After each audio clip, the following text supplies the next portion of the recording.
We have looked at pointers and structures in detail, and we have also seen how structures can also utilize pointers, or in other words how pointers can be used in conjunction with structures. Now, we will look at another very interesting use of pointers, but in general let me say that it is a very fundamental concept from the memory allocation point of view. Dynamic memory allocation is what we will be discussing now. Now, what is when we say that is dynamic memory allocation, then obviously there must be something called the static memory allocation. Now, what is static memory allocation? When we declare an array, say int a 20, you know that the compiler will allocate 20 locations to house 20 integers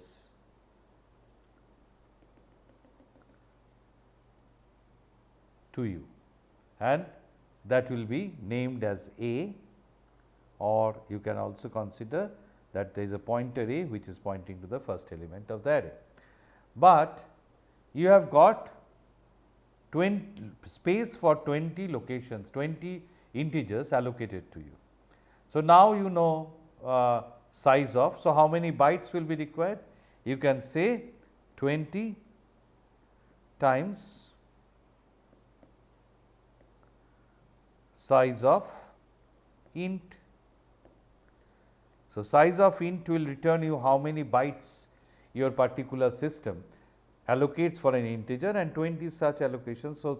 So many bytes will be allocated to you. Now, when that is statically allocated, that is allocated at compile time. So, when we say static allocation, that means allocation at compile time, right. Now,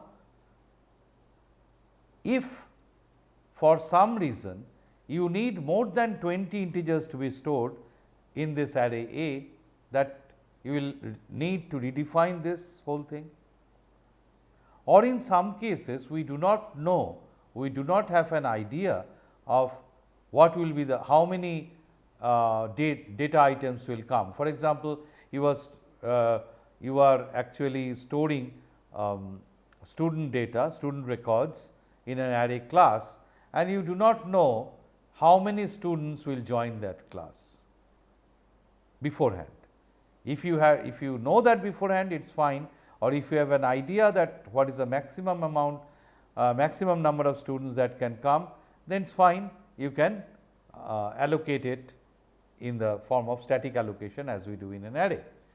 However, when we do not know and the information comes at run time, that means when it is being executed, that will lead to what we call dynamic allocation of memory. That is dynamic allocation. Okay.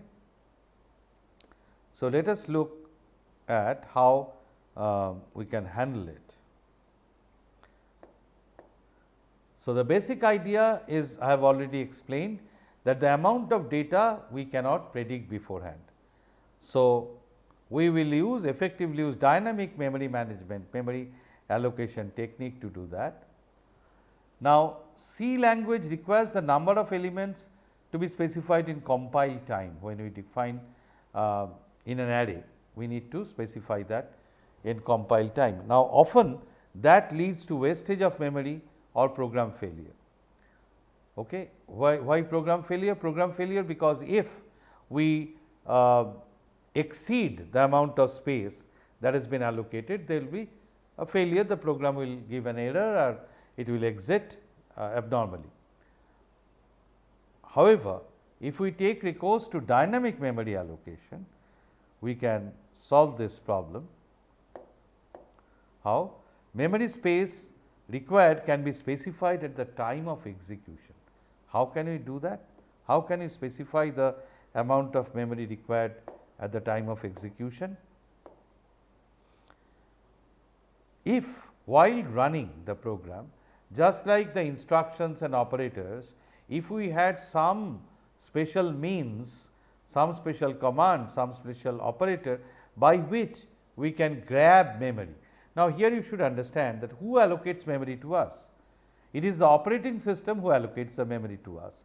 So, this like the printf, scanf, all those things are system calls. We are calling the we are making calls to the operating system, which is doing the required thing for us.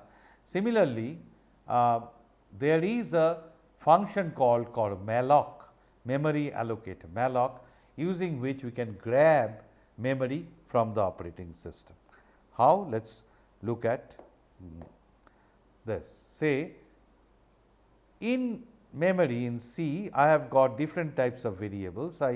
That is not so much relevant right now. What is needed is part. This global variables and instructions are there, always stored, but the local variables are kept. The local variables are there and there is some free memory. We can take from this free memory and put it, use them as our local variables. Okay. Well, free region is has got a name, heap. Now, the most important thing is that we need some functions which will give the memory, give my program some memory addresses or memory blocks from the operating system storage of memory, which is known as heap. From there, it will be allocated to my program. All right. So, for that we have got 4 different functions. One is Malloc. What does Malloc do? Malloc allocates the requested number of bytes and returns a pointer to the first byte of the allocated space. So, what it does is something like this.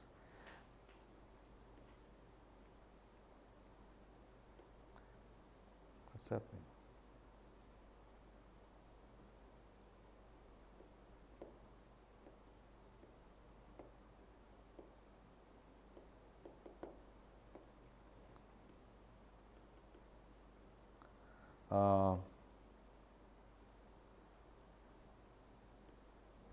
এখানে break করো তো, এই জায়গাটা break করো, করে আমি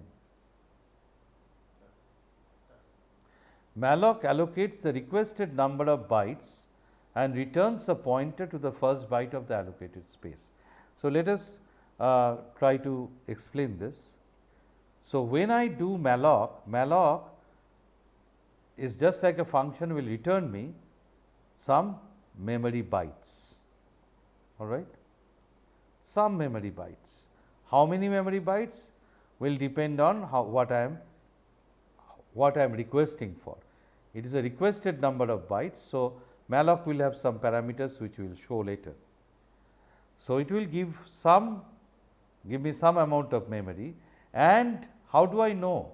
Now, the operating system has got some free memory spread here and there. So, from there it is giving me some piece of memory, but how do I know where is that piece of memory? For that, it is returning me a pointer, say pointer p, which is telling me that okay, this, if you follow this pointer, you will get this piece of memory location. All right. So, let us proceed a little bit.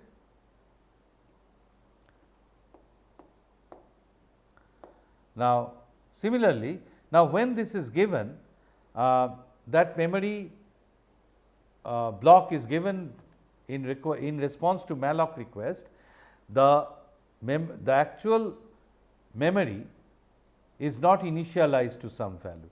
It can have any garbage value, but if I apply calloc, calloc, then it allocates space for the array of elements and initializes them to 0 and returns a pointer.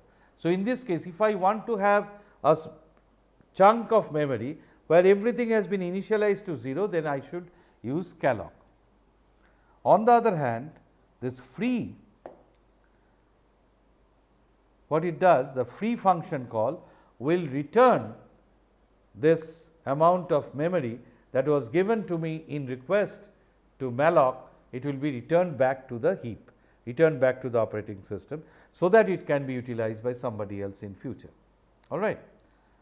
So, and realloc modifies the size of the previously allocated space. So, I have got some allocation, and then I think that allocation is not enough, I want to change it, I can use realloc. However, we will be mostly concerned with malloc and free in our discussion. So, a block of memory can be allocated using the function malloc, and it reserves a block of memory and returns a pointer of type void. You know, every pointer has got some type, but in this case when malloc returns some memory block, the pointer that it's returned is of type void. But then we have to do something. What do we need to do? I know why I needed this memory. So accordingly, I will have to do that typecasting. All right. So,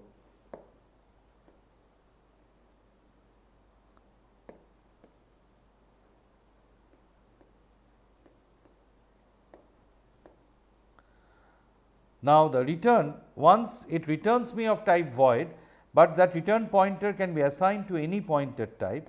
So, here you see. So, here please note, malloc has got a parameter byte size, how much memory I want, how many bytes I want.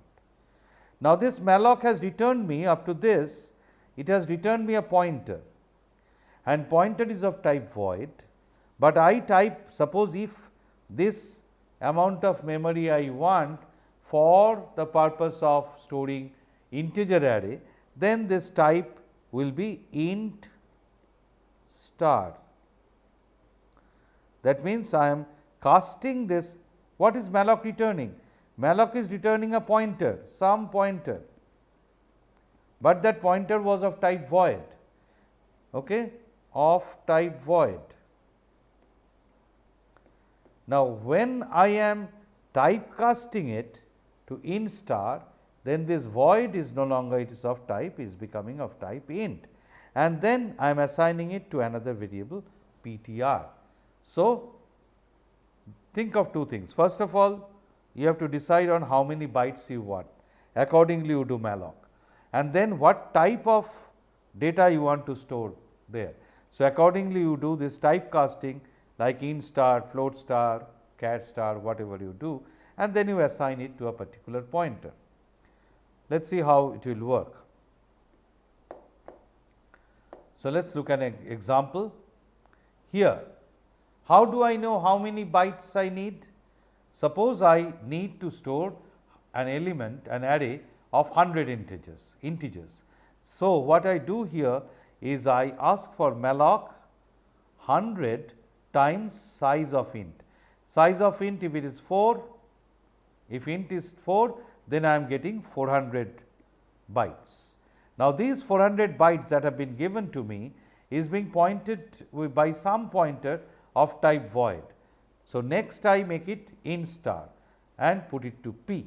So, p is now an integer pointer that is pointing to this entire block of 400 integers. Okay.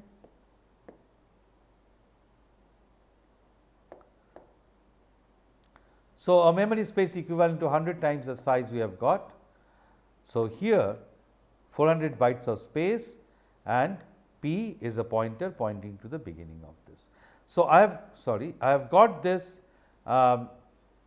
just using malloc, it was not declared beforehand. Now, so this 100 can also be a variable n. If I read a particular variable n, now how many students are there, scanf and n. So, I read the number of students, then I can multiply that with n as well. Okay. Next, you see here I am initializing to, I am seeking memory for 20 characters. I do malloc 20 because I know a character takes 1 byte, and then the pointer is of type void. I am typecasting it to type character char star and assigning it to CPTR. Now,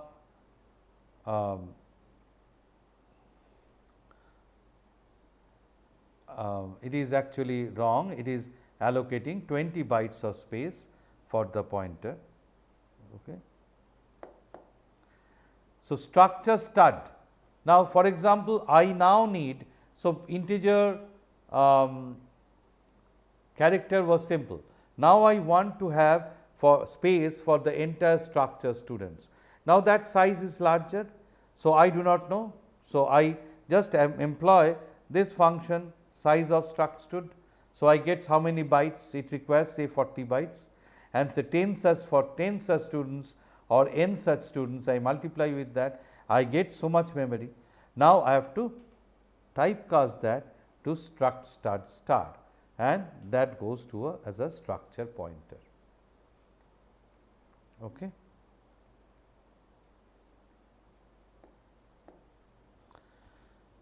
Now, malloc always allocates a block of contiguous bytes. Now, it may be that sufficient, suppose you are asking for 100 bytes and 100 bytes are not available, then malloc will not be able to allocate you the space. In that case, malloc will return in null, that is a null pointer. That is a special character, special value it will return, that shows that I could not allocate a space. So, I could not allocate to you a valid pointer. So, it is a null pointer, meaning thereby that I could not, I failed in allocating you memory. So, here is an example. Here you can see, let us look at from one side, I n float is a pointer, height is a pointer of type float, sum is 0 and average. So, what I am trying to do, probably I am trying to find the average height of the class.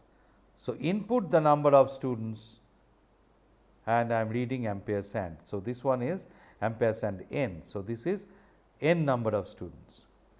Now, see, I did not know how many students are there. So, I am getting this number of students here, I am getting n number of students here. Now, I want to have so many spaces for the height. So, what I am doing? I am allocating n number of spaces, n is a variable here, and size of float. Whatever size of float is 4 bytes. So, n times 4 bytes, so much space is being allocated, and the pointer is height, height is a pointer of type float. So, this pointer is being typecasted to float. All right. Then I get the input scanf in a loop.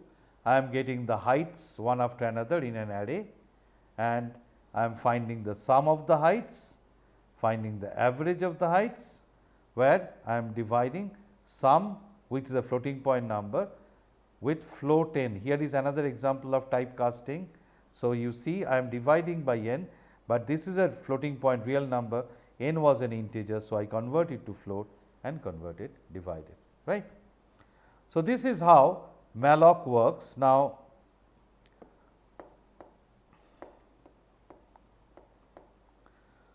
so we have explained that. So, now how do we are allocating space? Similarly, the general format for freeing space is using the free function. So, general now suppose I have got a space allocated to me, some space is allocated to me, and that space, the only handle to that space is to the pointer p. So, I free that pointer, I free P. So, that pointer is freed. That means this pointer is freed means this location, this amount of memory goes back to the storage of the operating system, and that is the heap. Okay.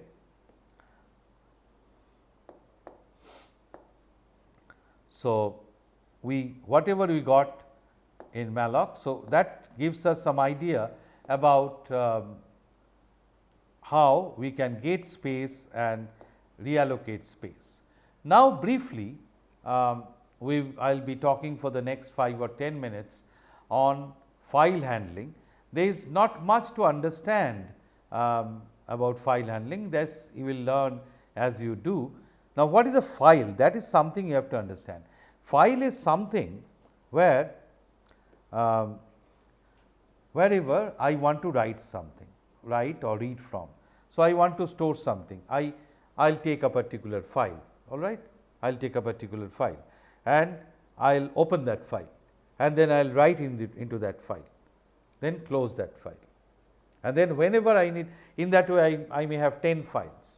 Now, at a particular point of time I want to read a particular thing. So, I choose the particular file. What do I do next? Open the file and read the file. Now, some files may be allowed to be read by others, some files can only be written into and not read from, some files can have the option of read or write both. So, file is some space where I will be writing or reading from, some storage. So, this is there in the secondary memory, and what till now whatever variables we are talking about, those were all in the primary memory. So, if I store it in a file, it goes into the secondary memory. So, let us have a little idea of how files are handled. So, now again, now we have learned pointers. So, any file can be accessed using a pointer, just as if I have the file of income tax, all right. So, I will have a pointer that okay, there is the file of income tax, here there is some file of road tax, it will be here, some file of your salary, it will be somewhere here, some file of your expenses, it will be somewhere else. So, there will be pointers. So, we use in C we use file star, to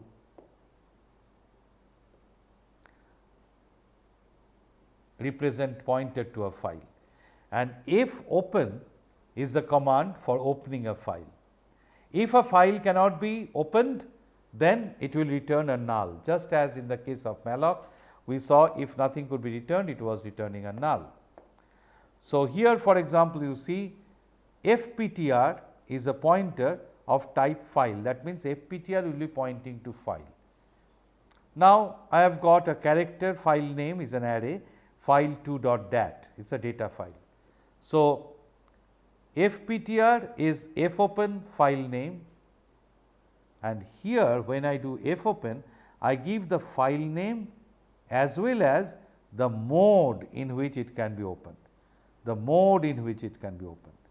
and this W means it is in the write mode. So, what have I done here? I have called fopen. So, I am trying to open the file. If the so this fopen will return a file pointer. Now, if this file pointer is null, that means there was some error in file creation, otherwise it will go on doing something. Okay. So, quickly let us look at this.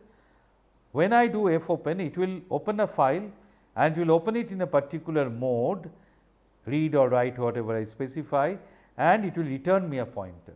If a file is created successfully, it will return me a non-null pointer, all right. The second argument of fopen is the mode, and there are 3 modes. Okay. There are 3 modes.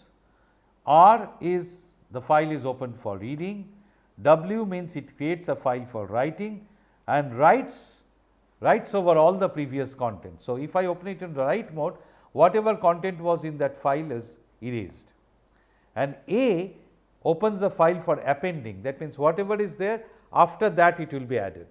Okay. So, if you have got something already stored and you do not want to destroy that and you want to add something more to that, you will open it in the form in the mode A, all right. And RB reads a binary file, raw bytes, we need not bother about that. And there is a function called exit, which you have seen, that exit, for sometimes in the emergency we can put exit -1, that means it tells that I have exited the function without success. Now, here you see use of exit. File f pointer character file name is an array file2.dat. I tried to do something. So, the file pointer was null. So, if it be null, then what can I do? I will have to exit, because of some reason the file could not be created. So, that apart, so fopen we have seen. Fprint is a very important command. Fprint works just like printf and sprintf, okay, except that the first argument is a file pointer. So, we will see how it works. So, fptr is again the file pointer, and I have opened a file file.dat in the write mode.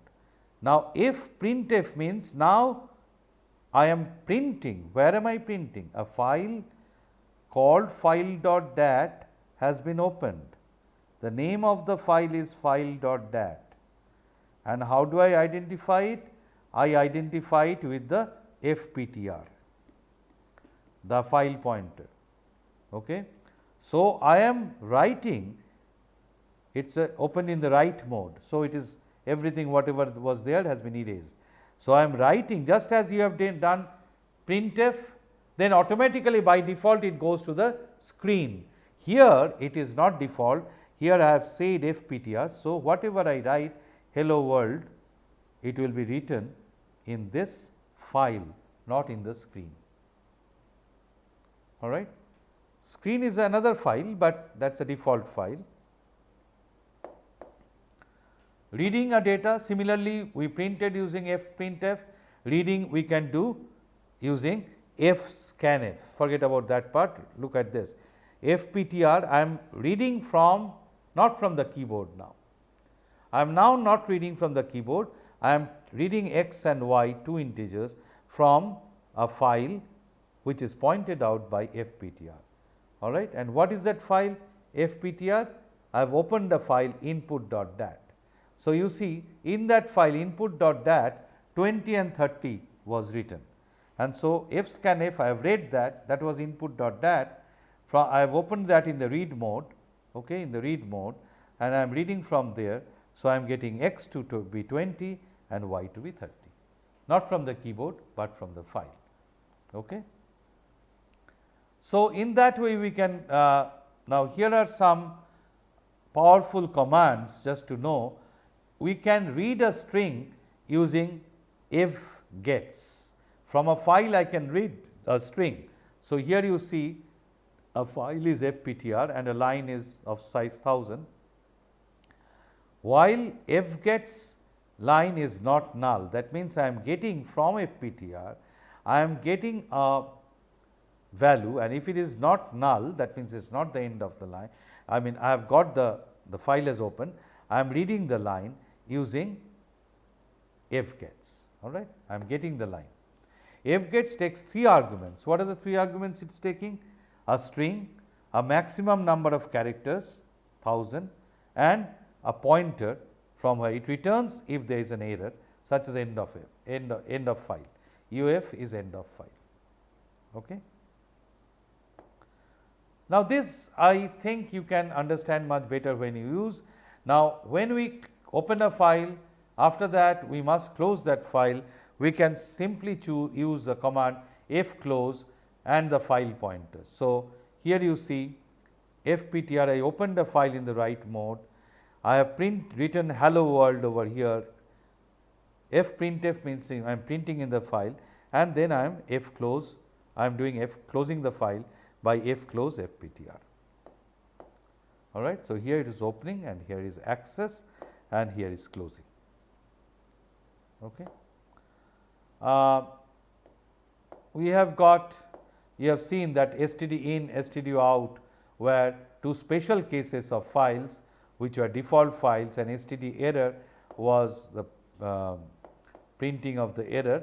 So, here is an example program, you can see that main if printf stdout give value of I. That means, where am I printing this? I am printing it to the standard output. I am reading I from the standard input. Now, if printf I am writing that the value of I is whatever value of I read. So, and there is no error. Okay. So, give value of I, it will first print give value of I, you give 15, then f printf that I, then it will say value of I is equal to 15, and there is no error, but an example to show error message. So, if you do this std error, then you can, if there is an error. So, for example, I am being returned a null pointer. In that case, I can use some output std error and say the file failed to open the file, that sort of message. Okay.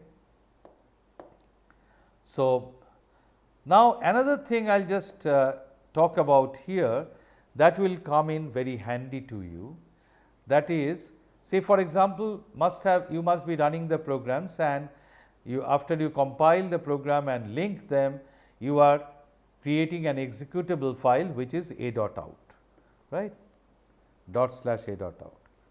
Now, usually what you do, you have got the $, those of you who are using Linux shell, a.out, right, and return. Now, this a.out in that case, ./a.out, what it is expecting? The input from the keyboard stdin, and the output is going to stdout. But I do not want that. I want that I have got a file, where my input data is there, and I call that in.dat, and I have got another file which is known as out.dat. I want that the input be taken from this. So, I want a.out to read the data from here, and the result should be written here. I can do that in the Unix environment very simply by this redirection operation. You see, a.out will run taking data from in.dat and sending the output data to out.dat. So, say for example, in.dat has got 15. So, I do that, and the program runs and says give the value of I. Think of the earlier example, earlier program that we are thinking of. Give the value of I, and it prints it reads from here, and it prints the value of I is 15. So, that is coming, this whole thing is coming in out.I. So, let us once again look at this thing. Here instead of stdout, here I am asking them to give the value of I, the value of I is being given, and that is being scanned from the input file, and this is being written on the output file. So, in the output file, both these things are being written. Consequently, you see what am I getting is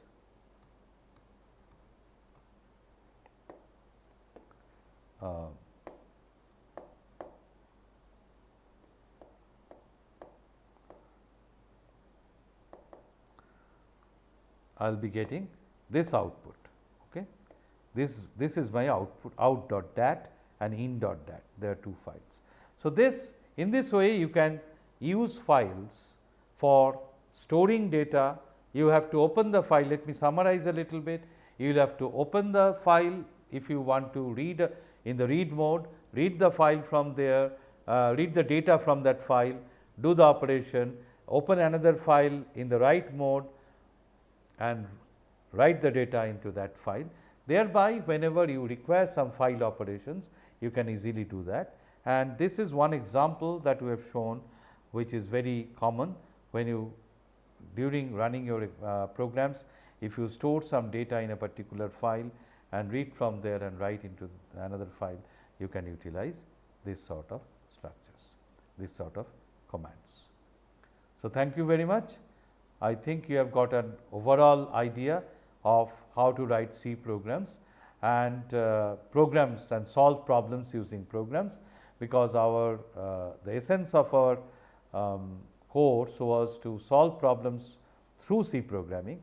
So, you should choose different problems and you should try to write commands, try to write programs for solving those problems. So, first you have to find out the proper algorithm and then write the C code for that. You have learnt everything about basic things about the C programming. I have not touched upon some special features which you can also learn from the book, like static variables and all those I have left out intentionally, so that you are not overloaded. You can solve it. You can, the more you run the programs using the basic concepts that has been taught, you will be a good programmer, and most importantly, you will be able to think logically like a programmer. You will be able to think of an algorithm and you will be able to translate that into a program. Thank you very much.